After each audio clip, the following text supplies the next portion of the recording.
Bonsoir, bonsoir à tous, bienvenue pour ce troisième live de la semaine.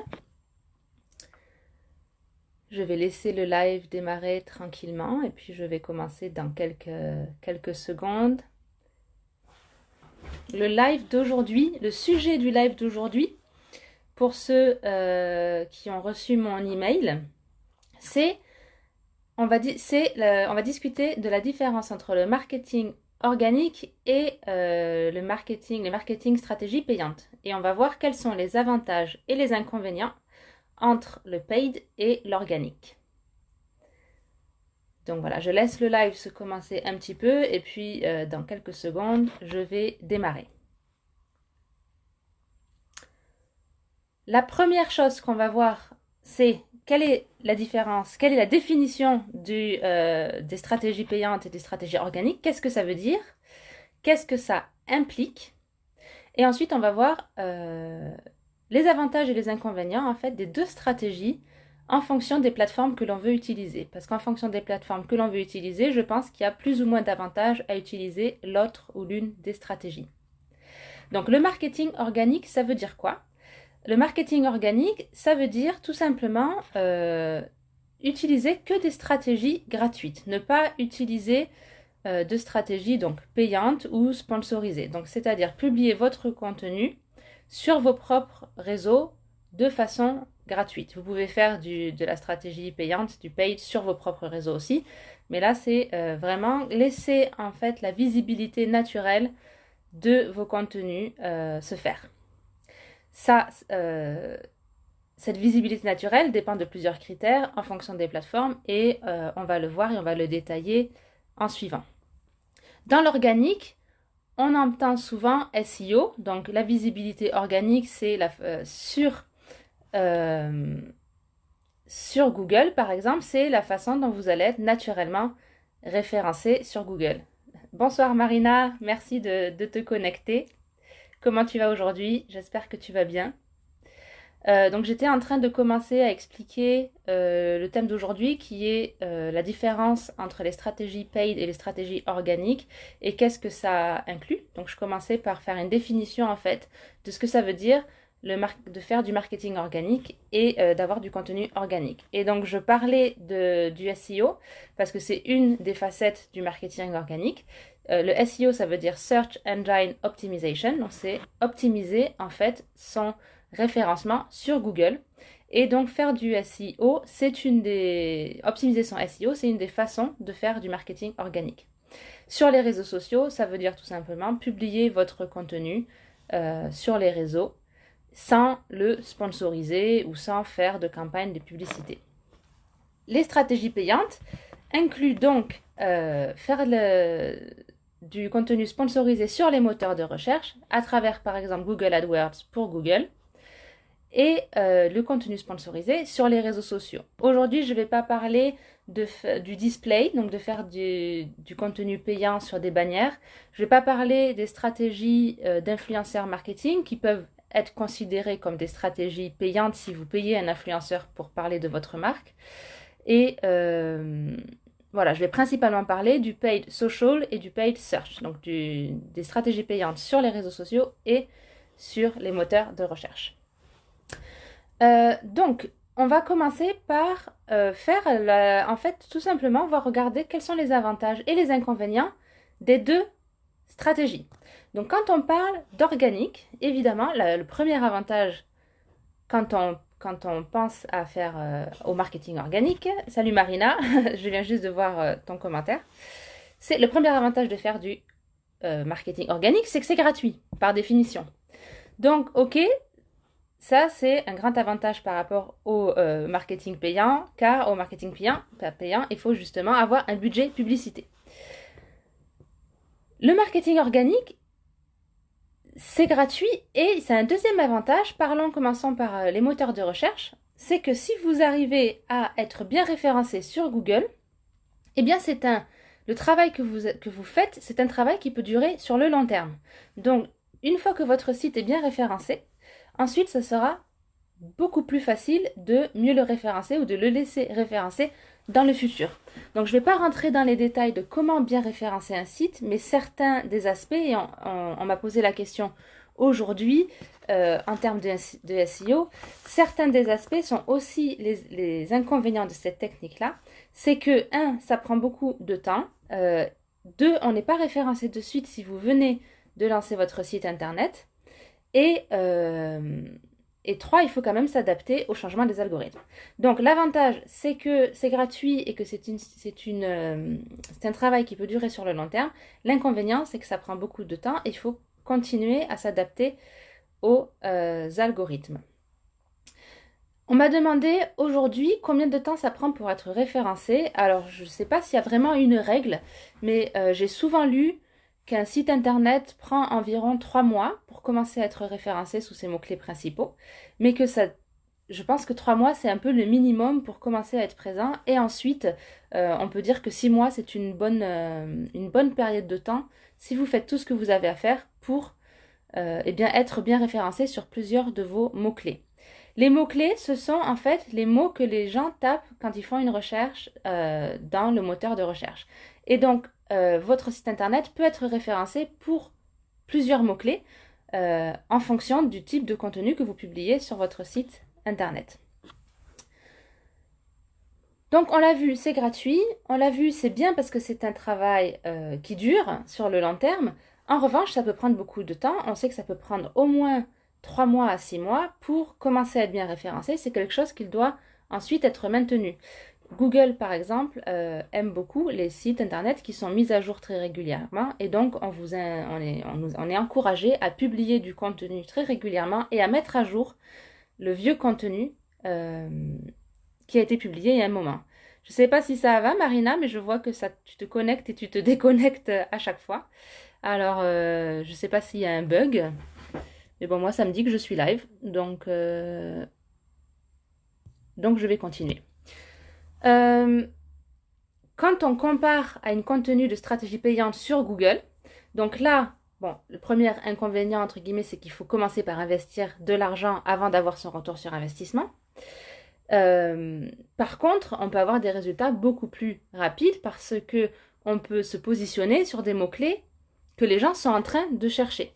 Donc, quand vous êtes sur Google AdWords, vous créez une campagne Google et vous, en fait, mettez des enchères sur certains mots-clés et vous savez que votre pub va apparaître à partir du moment où la personne a tapé ces mots-clés sur le moteur de recherche. Donc, vous apparaissez en fait en face des gens qui sont déjà peut-être dans une phase de considération. Donc, je ne sais pas si vous vous rappelez du live de lundi, mais lundi, on parlait de 3 grandes étapes dans le parcours du consommateur et 3 challenges marketing qui étaient attirer sa cible, convertir sa cible en prospect qualifié pour entrer dans la phase de considération et 3, vendre.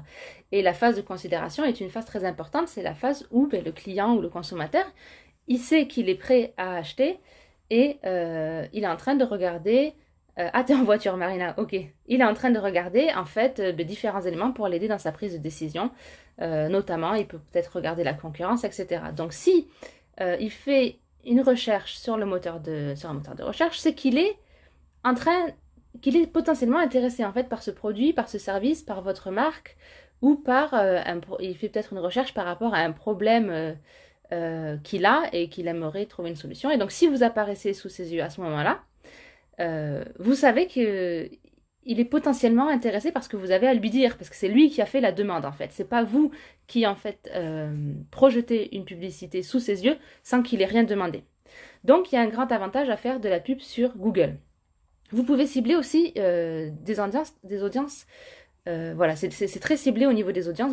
Vous savez qu'ils sont intéressés. Par contre, un autre des désavantages, c'est que là c'est très rapide. Par contre, il y a une certaine courbe d'apprentissage pour pouvoir maîtriser ces outils-là.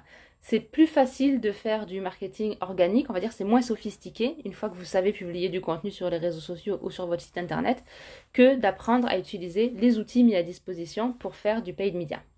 Et c'est aussi un petit peu chronophage, peut-être tout autant chronophage que le marketing organique, mais il faut évidemment apprendre à utiliser ces outils-là et puis ensuite constamment optimiser ses campagnes. Donc ça reste, il y a une sorte de barrière à l'entrée pour faire du marketing payant, on va dire, qui est la technique et l'apprentissage de l'outil marketing et puis rester, la mise à jour constante de ces campagnes et rester assidu, on va dire, dans l'optimisation de ces campagnes. Donc ça, c'est pour la partie Google. On a vu l'objectif, l'avantage de rester en contenu organique sur Google et l'avantage pour payant. Évidemment, si vous faites que du contenu, du marketing payant sur Google, le jour où vous arrêtez vos campagnes, vous arrêtez d'être référencé. Donc ça, c'est aussi à prendre en compte. On en parlait hier d'ailleurs, on a commencé à aborder vite fait ce sujet-là sur le live d'hier. Quand une personne fait une recherche sur Google, les premiers résultats qui apparaissent en haut de la page de recherche sont les publicités Google. Ensuite, vous avez, si c'est pertinent pour votre recherche, vous avez les résultats Google Maps et ensuite vous avez les résultats organiques. Donc on en parlait hier, même si vous êtes très bien référencé, si vous êtes le premier lien des résultats organiques, vous serez toujours après les pubs et après Google Maps. Donc il faut déjà commencer à scroller pour que vous apparaissiez. Donc il y a quand même ce challenge-là qui est que le contenu sponsorisé sur Google est mis en avant. En ce qui concerne les réseaux sociaux, alors je pense que ça dépend ici des plateformes. Sur Facebook, moi pendant très longtemps dans ma carrière, j'ai fait pratiquement que du marketing organique sur Facebook, les réseaux sociaux, les sites internet, etc. Mais il faut vraiment dire, on sait que c'est pas nouveau et on en parle souvent, mais il faut vraiment dire que depuis 2 ans, c'est de pire en pire. La portée organique de vos publicités sur Facebook est très très très très basse. Donc je suis allée voir sur internet pour voir s'il y avait une moyenne au niveau mondial de la portée organique. Après, ça dépend des industries. Il y a des industries qui sont favorisées par Facebook. Et puis ensuite, ça dépend de l'engagement aussi et de la qualité du contenu que vous produisez. Mais la moyenne globale est de 2% pour votre contenu organique. Donc, j'en parlais aussi lundi. Si vous avez 100 abonnés ou fans à votre page Facebook, en moyenne, seulement 2 personnes verront votre contenu publié de façon organique. Donc, publié de façon gratuite. 2 personnes sur 100, c'est vraiment l'idéal si vous avez un message à faire passer, si vous voulez lancer un produit, si vous voulez vraiment que votre message soit vu par vos fans, sachant que c'est un petit peu dommage parce que vos fans, ils vous suivent, donc vous savez qu'ils sont potentiellement intéressés par ce que vous avez à leur dire. Donc sur Facebook, on peut faire de l'organique, moi je pense, pour du contenu, on va dire quotidien, histoire d'animer sa page Facebook, de créer un petit peu d'engagement, etc. Et puis c'est très bon de s'entraîner à créer des posts qui engagent, parce que plus votre taux d'engagement sera élevé, plus Facebook va vous récompenser et plus votre visibilité organique va augmenter. Mais c'est aussi, je pense aujourd'hui, de plus en plus nécessaire sur Facebook de faire du paid social et donc de faire des campagnes Facebook. C'est quelque chose que j'ai longtemps laissé de côté dans ma carrière parce que c'était pas la priorité de mes postes précédents, on va dire. C'était pas sur l'agenda de ce qu'on m'avait demandé de faire. Il y avait beaucoup d'autres choses à faire aussi, mais je pense que c'est dommage. On aurait dû faire ça bien plus tôt. Et aujourd'hui, avec mes clients, je me rends compte que c'est souvent une solution que je propose parce que je me rends compte de la puissance vraiment de l'outil du business manager de Facebook et de la puissance de toutes les possibilités que l'on peut faire sur Facebook avec les campagnes publicitaires. Donc ça, si vous voulez rentrer plus dans le sujet, j'ai quelques vidéos sur ma chaîne YouTube, Trucs de Web Marketeuse. J'ai aussi, je crois, un article de blog sur le sujet, puis n'hésitez pas à venir m'en parler. Mais effectivement, avec Facebook, si vous voulez que votre contenu soit vu, déjà, vous pouvez faire du paid media, mais aussi c'est très bien pour aller attirer et trouver de nouvelles cibles. Sur Facebook, vous avez des options de ciblage très puissantes avec les démographiques, des critères démographiques assez précis, et vous avez aussi des critères par centre d'intérêt et vous avez la possibilité de retargeter. Donc ça, c'est le deuxième avantage de la publicité et des stratégies payantes sur Facebook, c'est que vous pouvez cibler des personnes qui ont déjà montré un intérêt ou parce qu'en interagissant, en ayant interagi avec votre contenu sur Facebook ou en ayant visité votre site internet avec le pixel Facebook. Donc ça, j'en parle pas mal dans mes vidéos sur YouTube parce que c'est vraiment, je crois, ce qui fait le succès de cette plateforme-là. Avec Facebook, avec le code pixel sur Facebook, vous pouvez traquer les profils Facebook qui viennent sur votre site internet, qui montrent un intérêt en certaines de vos pages. Et ensuite, vous pouvez cibler des publicités en relation avec le contenu qu'ils ont donc visionné sur votre site internet. Vous pouvez cibler ces personnes-là sur Facebook et leur montrer du contenu très adapté. Donc ça, c'est vraiment le deuxième avantage. En ce qui est de LinkedIn et d'Instagram, alors pour Instagram, je dirais que c'est entre les deux, entre Facebook et LinkedIn, c'est-à-dire que on peut quand même faire du bon travail de façon organique. Maintenant, quand je fais des pubs, moi, sur Facebook, c'est vrai que Instagram, vu que ça appartient à Facebook, c'est automatiquement proposé en placement. Et je l'utilise souvent parce que je me rends compte qu'il y a quand même de l'engagement sur mes pubs Instagram. Mais je pense que c'est pas forcément obligatoire pour commencer de faire quelque chose qui est déjà pas mal sur Instagram. Et sur LinkedIn, pour être tout à fait honnête, je n'ai encore jamais fait de paid media sur LinkedIn. Donc, jamais utilisé leur fonction publicité. LinkedIn est en pleine croissance. C'est devenu un peu vraiment en ce moment là le Facebook des professionnels. Donc, le fil d'actualité met en avant toutes les discussions de ses membres. C'est public. Donc, c'est-à-dire que si vous publiez quelque chose, potentiellement, ça peut être visible par tout le monde. Ça, c'est pas forcément visible par ceux qui vous suivent. Et puis ils n'en sont pas encore là, en fait. Ils n'en sont pas encore à vraiment réduire le reach. Il y a certaines personnes qui disent qu'il y a moins de reach en ce moment. Donc, on va voir comment ça évolue. Mais il y a quand même beaucoup de moyens d'être visible sur LinkedIn de façon organique. Voilà pour les principaux avantages et inconvénients entre le paid et l'organique. Si vous ne savez pas quoi faire et ce qui est le plus avantageux pour vous, ce que je vous invite à faire, ça fait écho au live d'hier, je vous invite à regarder ce que fait la concurrence tout simplement. Donc à aller taper les mots-clés en rapport avec votre activité sur Google, regardez si vos concurrents font de la pub ou pas, si oui, quel type de pub ils font. Et de même pour Facebook. Je vous invite pour Facebook à aller sur les pages de vos concurrences et aller sur la droite dans l'onglet transparence de la page. Et je montrais ça hier en live aussi pour aller voir si la page fait actuellement de la publicité. Ça, c'est un nouveau outil que Facebook a mis en place dans un objectif d'être transparent. Et c'est extrêmement enrichissant en fait de voir ce que les concurrents font. Et dites-vous quelque chose, c'est que si la concurrence fait de la pub Facebook, ou de la pub sur Google, c'est qu'il y a un fort potentiel pour que ce soit efficace. Donc si c'est efficace pour eux, s'ils sont dans votre industrie, c'est possible que ce soit efficace pour vous et vous pouvez donc essayer. Les deux avantages à la pub sur Facebook ou sur Google, c'est que vous pouvez délimiter votre budget et demander à Facebook et à Google de ne pas dépasser le budget que vous leur donnez. Donc vous pouvez vraiment rester en contrôle de votre investissement. Y a-t-il des formats de paid media qui fonctionnent mieux? Images, vidéos, texte. Je suis pas sûre, je pense qu'il fonctionne mieux, tu veux dire. Est-ce que Facebook va le montrer plus à de plus de gens en fonction du type de format que c'est, ou est-ce que votre audience va mieux s'engager? Là, je pense que ça dépend vraiment du message que vous avez à faire passer et de la raison pour laquelle vous faites de la pub. On sait que les vidéos marchent beaucoup. Et quand on veut faire une pub vidéo, il y a quand même des critères. Quand on veut faire une pub vidéo, ça reçoit un très bon engagement. Par contre, Facebook recommande de faire des vidéos de moins de 15 secondes selon un tel format, etc. Donc je pense que ça dépend parce que par exemple faire une vidéo de moins de 15 secondes selon un tel format, ça demande aussi certaines compétences pour faire une vidéo qui engage en un temps très court, etc. Je ne sais pas s'il y a des formats de paid media qui fonctionnent le mieux. Moi, je pense que pas forcément. En fait, ça dépend du message que vous voulez faire passer. Je vois beaucoup de paid media avec seulement des images. Je pense pas que c'est possible de faire du paid media qu'avec du texte. Il faut forcément mettre une image.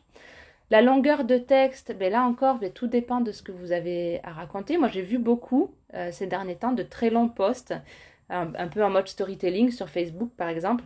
Ça, je pense que ça marche quand l'histoire est très bien racontée.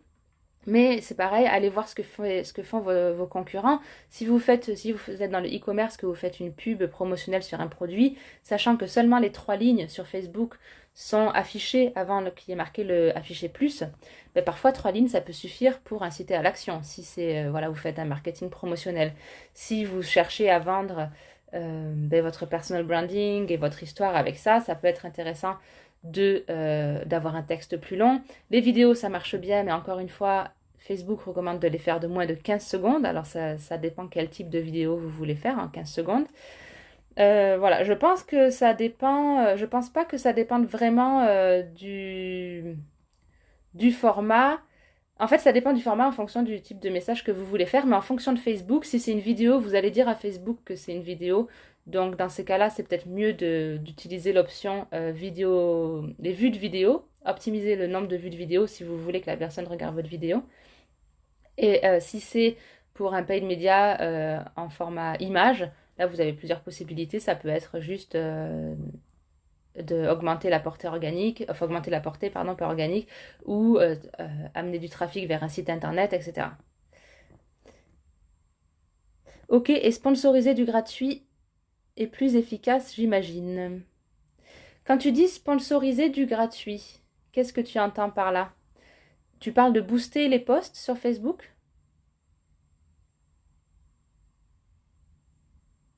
Ou tu parles de faire de la pub pour vendre un produit gratuit plutôt qu'un produit payant? Je suis pas sûre d'avoir compris ta question. En parlant de boost sur Facebook, c'est la façon la plus facile de faire de la publicité, mais la moins efficace, on va dire. On entend souvent et on est souvent recommandé de passer à l'ad manager pour beaucoup plus de customisation de sa campagne Facebook. Booster une pub Facebook, en fait, ça ne dit pas vraiment à Facebook pourquoi vous voulez la booster. Il n'y a pas d'objectif, en fait. Donc, c'est peut-être juste pour qu'il y ait plus de monde qui la voit ou plus de monde qui engage. Mais autant faire une pub depuis le Ad Manager en réutilisant un post. Comme ça, vous dites vraiment, ben là, je veux de l'engagement ou là, je veux de la visibilité, par exemple. Oui, proposer un produit gratuit, Marina. Ok. Eh bien oui, mais là, ça dépend. Donc, par exemple, proposer un produit gratuit, ça peut être la première étape de ton tunnel sur Facebook. Ou la deuxième étape, c'est-à-dire l'étape de visibilité ou l'étape de considération. Où là, tu vas amener du trafic pour un produit gratuit, où donc tout ce qu'ils ont à faire, c'est à rentrer leur email, leur adresse email et leur nom. Et c'est important de passer par cette étape-là avant de passer à l'étape vente, parce que du coup, quand tu vas passer à l'étape vente sur Facebook, tu vas pouvoir peut-être retargeter que les gens qui se sont inscrits pour ton produit gratuit. Et donc, tu as plus de chances de convertir parce que ce sont des gens qui ont déjà montré un intérêt. Donc, effectivement, commencer par un produit gratuit, c'est une bonne idée. Voilà. Bonsoir Mehdi. Merci Mehdi de me recommander, c'est très sympa. Inco, si tu veux discuter, il n'y a pas de problème.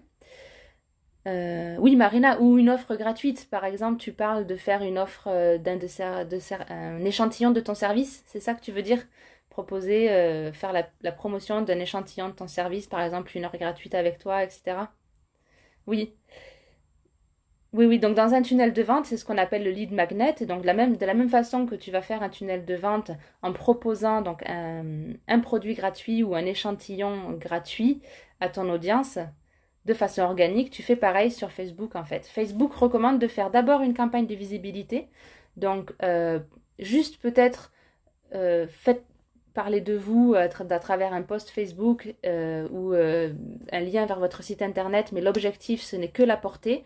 Et pour que... Oui, un service, une conférence gratuite. Oui, oui, tout à fait, Marina, on est d'accord. Donc, première étape, faire de la visibilité. Donc, juste montrer votre publication à le plus de monde possible.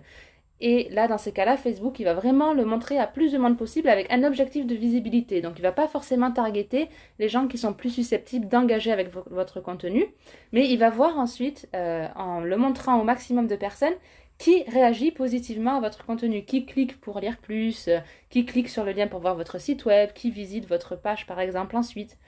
Et en faisant ça, Facebook comprend un peu mieux qui est votre audience. Après avoir fait une campagne de visibilité, C'est là où c'est intéressant de faire une campagne de considération et peut-être du coup de retargeter ces personnes qui se sont engagées avec vous durant cette campagne de visibilité. Et là, effectivement, proposer un service, une conférence gratuite, un produit gratuit, donc en tant que pub de conversion. Donc l'objectif, c'est la conversion. Et non, pardon, la considération. Et le sous-objectif, ça peut être là, vue de vidéos, trafic sur le site internet, engagement, etc. Et donc là, vous ne cherchez pas encore à vendre. Et ensuite, vous pouvez faire une troisième pub en parallèle avec ça, en fait, qui retarget toutes les personnes qui ont montré un intérêt à votre pub de considération. Donc les personnes qui sont ou aller visiter votre page, votre landing page sur votre événement gratuit, ou qui se sont inscrits à votre newsletter, etc.